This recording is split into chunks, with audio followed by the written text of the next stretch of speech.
السلام علیکم، میں سواری آپ کے ساتھ ہم خیال۔ جس عورت کے شوہر کا انتقال ہو جائے اس عورت پر عدت وفات لازم ہے۔ عدت وفات حاملہ عورت کے لیے ڈیلیوری یعنی کہ بچے کی پیدائش تک اور غیر حاملہ عورت کے لیے 4 ماہ اور 10 دن ہے، جس کا حکم قرآن کریم میں واضح ترین الفاظ میں موجود ہے۔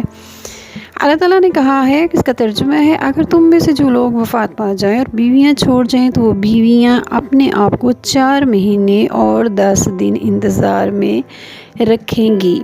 بیوہ کی عدت کی مدت اور اس کے فائدے۔ اللہ تعالیٰ نے ہر حکم کے پیچھے انسانوں ہی کا تحفظ رکھا ہے۔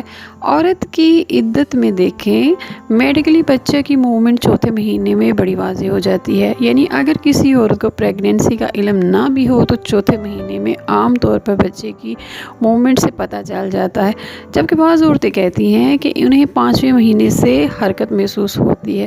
اس طرح بچے کا نسب یعنی کہ بچے کا باپ کون ہے واضح ہو جائے گا، جبکہ اگر وہ پریگننسی میں جبکہ اسے علم نہ ہو دوسری شادی کر لیتی ہے تو وہ بچہ کسی دوسرے مرد کے ساتھ منسوب ہو جائے گا، اور اگر اس کی جائیداد وغیرہ ہے تو وہ اپنے باپ کی نام یعنی نسب اور جائیداد دونوں سے محروم ہو جائے گا۔